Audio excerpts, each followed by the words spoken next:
Students, आज हम BSc first year की मैथ शुरू कर रहे हैं। उसमें हम आपका फर्स्ट पेपर शुरू करने जा रहे हैं ग्रुप थ्योरी,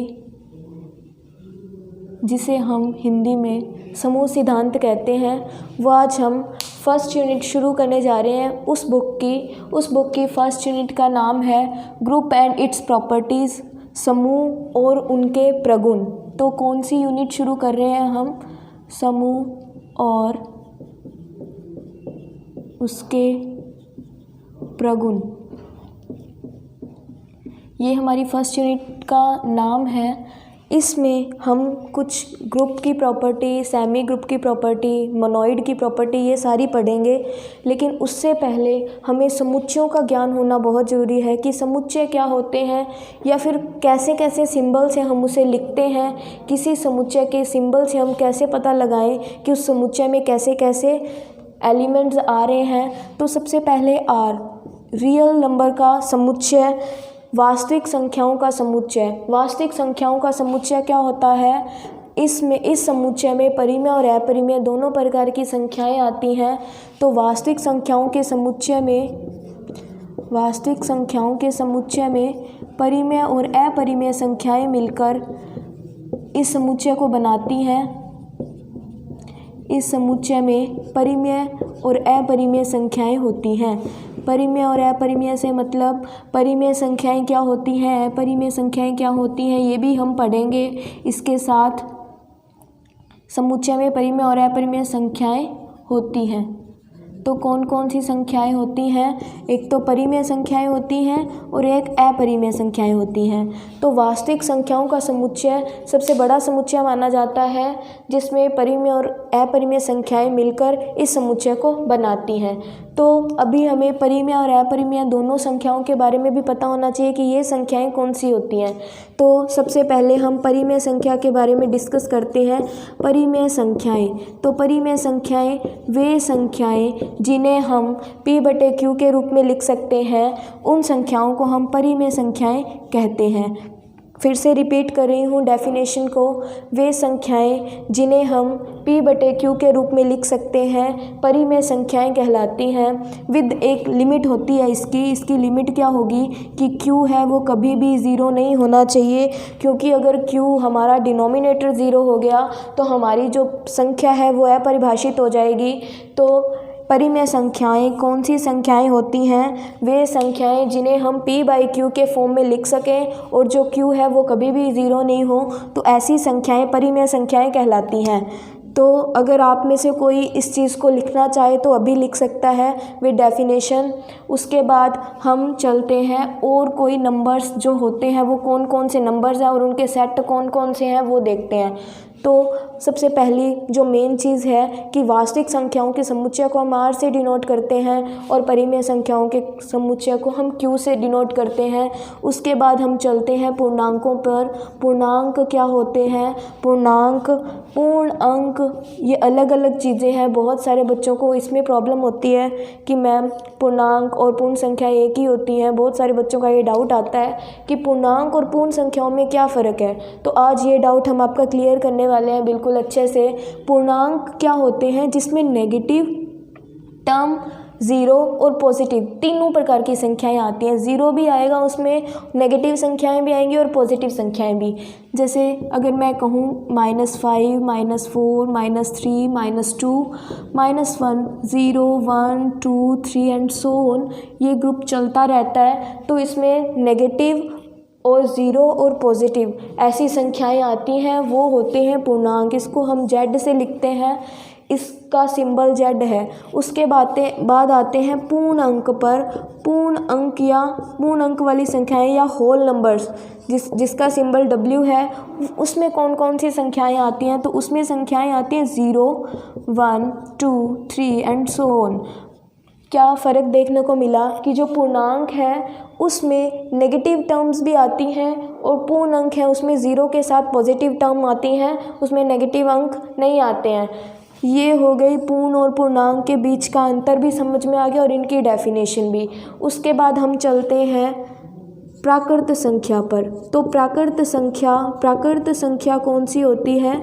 जो हमेशा 1 से शुरू होती है, 2, 3, 4 पूर्ण अंक आते हैं इसमें, पर 0 नहीं आता, तो पूर्ण अंक में कंटेन कर जाएगी प्राकृत संख्याएं। तो W इससे बड़ा ग्रुप है, इसको N से डिनोट करते हैं, प्राकृत संख्याओं में 0 नहीं आता है, तो आप ये ग्रुप भी लिख सकते हैं। उसके बाद में हम पढ़ते हैं सम संख्या। सम संख्या कौन सी होती है? सम संख्याएं वे संख्याएं होती हैं जो 2 से विभाजित होती हैं। तो इसके बारे में तो सभी बच्चों को पता होगा, 2, 4, 6, 8, 10, 12 ये सारी एंड सो ऑन ये चलती रहती हैं। ये सारी संख्याएं सम संख्याएं कहलाती हैं, वे संख्याएं जो 2 से पूर्ण रूप से विभाजित होती हैं। उसके बाद आती है विषम संख्या पे। विषम संख्या वे संख्याएं जो 2 से पूरी तरह से विभाजित नहीं होती हैं, ऐसी संख्याएं विषम संख्याएं कहलाती हैं। 1, 3, 5, 7, 9 ये सारी विषम संख्याएं हैं। उसके बाद एक और संख्या आती है सम्मिश्र संख्या। तो सम्मिश्र संख्या क्या होती है, या फिर सम्मिश्र संख्याएं क्या है? जिसमें आयटा लगा के काल्पनिक समुच्चय को भी साथ में हम लिखते हैं कि a + आयटा b, जिसमें ये वास्तविक होता है और ये काल्पनिक होता है।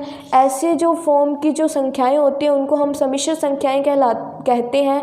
और इसमें इस प्रकार की ही संख्याएं इस सेट में आएंगी। और आयटा की वैल्यू होती है रूट में -1, इसलिए इसे काल्पनिक कहते हैं, क्योंकि रूट में हमने आज तक कभी भी नेगेटिव वैल्यू नहीं पढ़ी है। रूट में हमेशा हम पॉजिटिव वैल्यू पढ़ते हैं, लेकिन जो आयटा होता है उसकी वैल्यू रूट -1 होती है।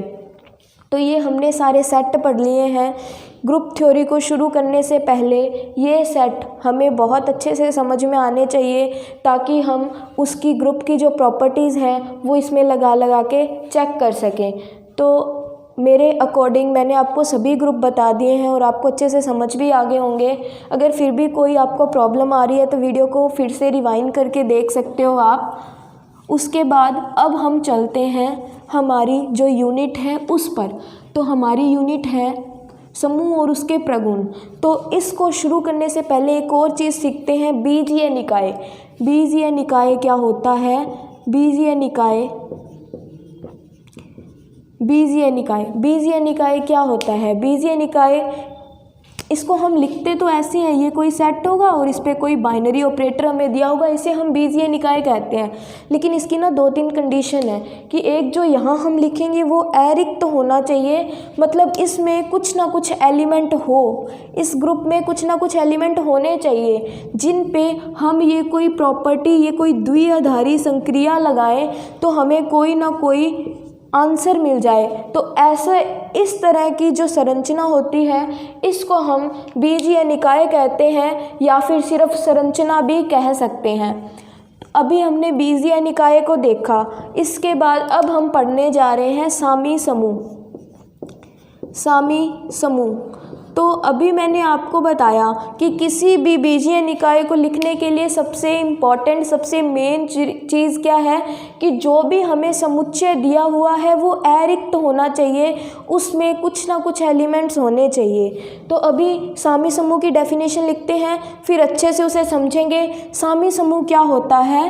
एक अरिक्त समुच्चय जी, एक अरिक्त समुच्चय जी द्विआधारी संक्रिया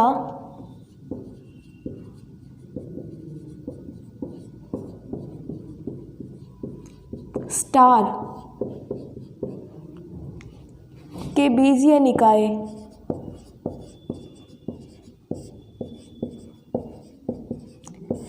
निकाय जैसा कि अभी हमने पढ़ा, जी जो हमें समुच्चय दिया हुआ है और जो हमें द्विआधारी संक्रिया दी हुई है उससे मिलके जो हम बनाएंगे उसको हम बीजीय निकाय कहते हैं। तो एक अरिक्त समुच्चय जी द्विआधारी संक्रिया के बीजीय निकाय को सामी समूह कहते हैं। सामी समूह कहते हैं कब कहेंगे? यदि वह निम्न बातों का या बातों की पालना करें। या फिर ये भी कह सकते हैं निम्न नियमों की पालना करे। तो फर्स्ट है संवृत और सेकंड है साहचर्यता। घबराना नहीं है ऐसे नामों को देख के कि हमें तो पता ही नहीं है कि ये दोनों क्या होते हैं, हम इसे भी अच्छे से डिफाइन करेंगे। तो संवृत, जिसे इंग्लिश में क्लोजर कहते हैं, और इसे एसोसिएटिविटी।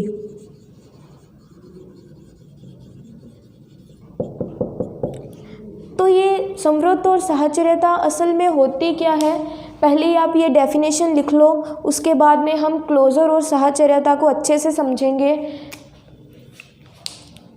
तो इस दोनों को पढ़ने के लिए अभी पहले मुझे इनको रब करना पड़ेगा।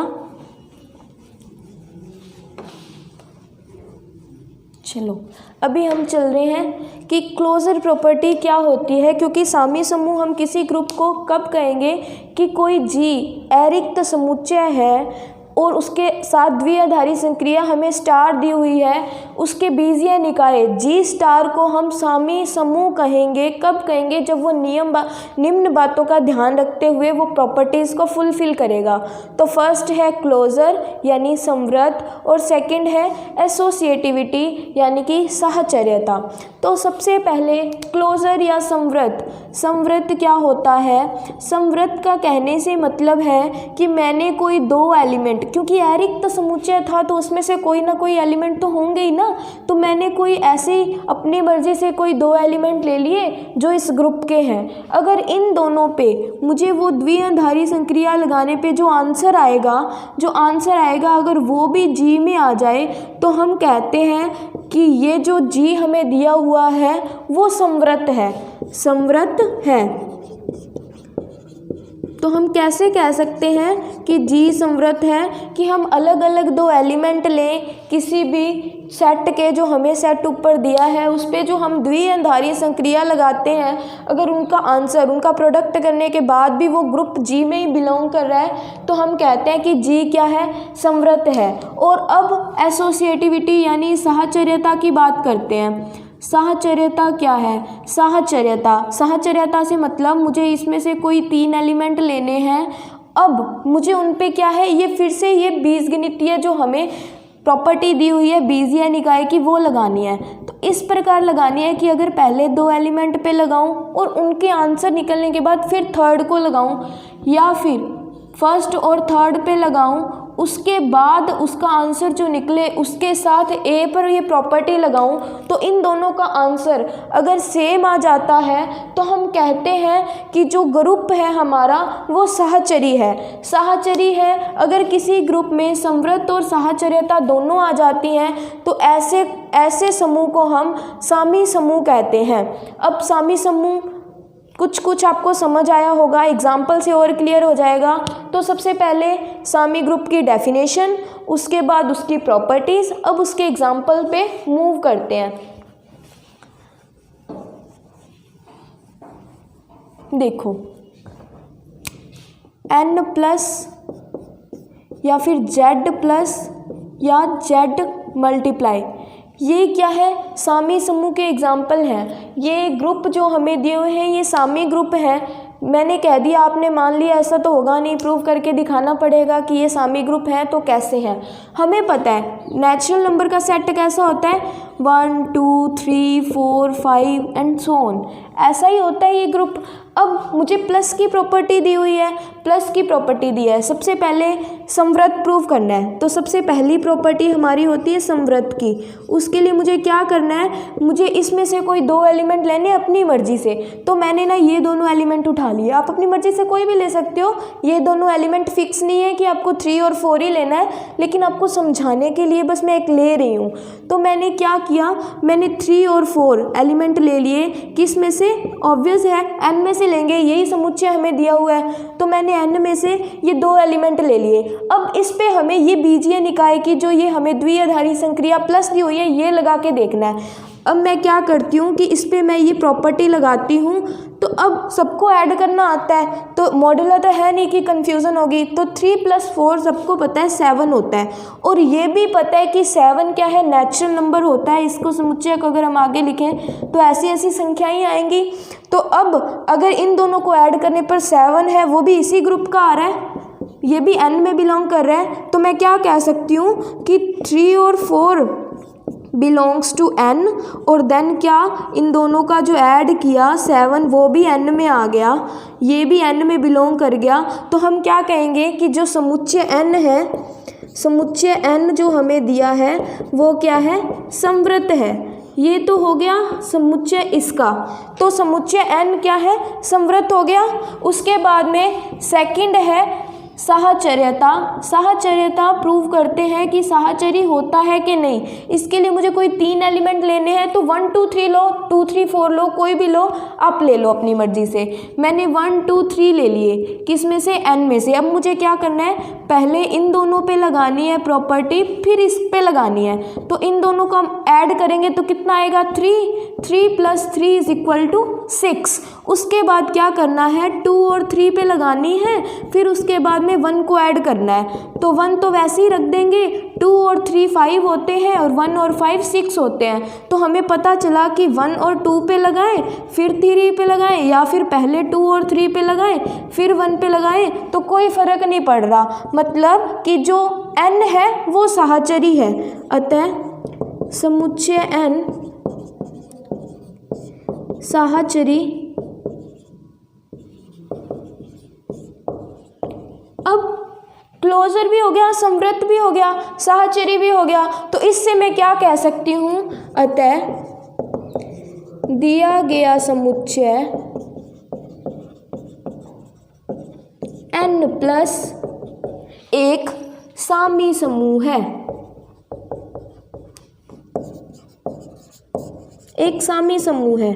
बाकी सारे जो ये 2 एग्जाम्पल दिए हुए हैं, ये आप सभी ट्राई करके देखना, आपसे ये हो जाएगा। इन दोनों को आप प्रूव करना कि ये सामी ग्रुप है।